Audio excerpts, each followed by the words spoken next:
So we have been talking about the intellectual lust pattern, I think yesterday, and we talked about Achitophel, who was a man in the kingdom of David, and then under his usurper son, who gave advice to both David and Absalom, and his advice was considered to be as good as the will of God. Like he was like so amazingly wise. And then, of course, predictably, he succumbed to this lust pattern, the intellectual lust, and started living in intellectual pride and believing that his entire existence was sort of wrapped up in being the smartest man in the kingdom and the smartest person in the kingdom, and he started living in this foolishness. And it's so amazing that someone so smart can be such an idiot, really, because this is very, very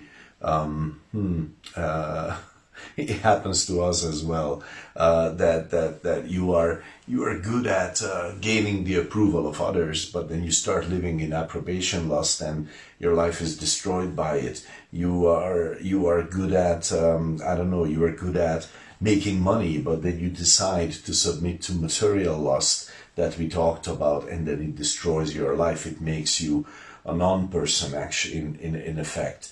And as we started talking about this, like God can be amazingly silent when we live in the desires of our flesh, and gosh, when we live like this, then all of a sudden God is like very distant for us, and it's incredibly powerful. This lie, these lust patterns can be incredibly powerful in controlling our lives.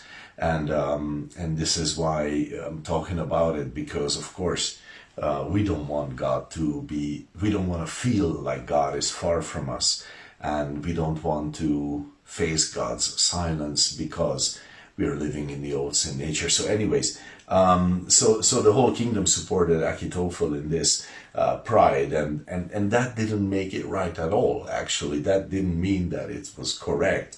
It robbed him of seeing who he was meant to be in the will of God in the kingdom, because he was meant to be a wise man helping the kingdom in the right direction. But instead, he succumbed to this kind of pride, and as a result, he gave brilliant advice, entirely evil, but brilliant advice nonetheless.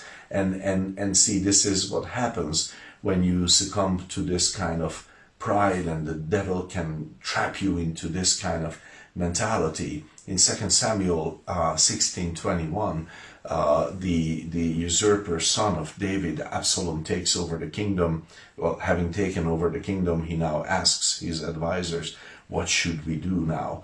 And Achitophel gives the wise answer. It's so wise, and it's so stinking evil.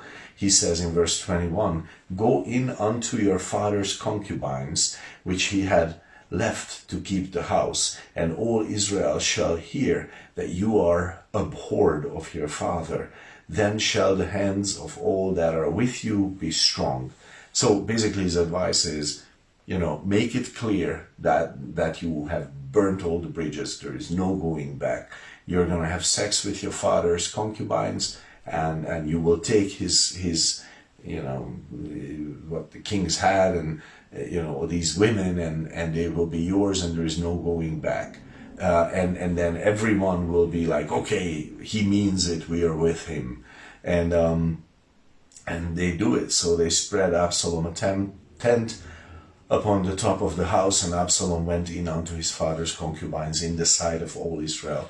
Basically, they made a big show out of it. They made like whatever those reality shows were, Big Brother or something, and everyone could see what was happening. And it's like how disgusting the whole thing, how evil, but it is wise. It's very smart, and he knows what to say.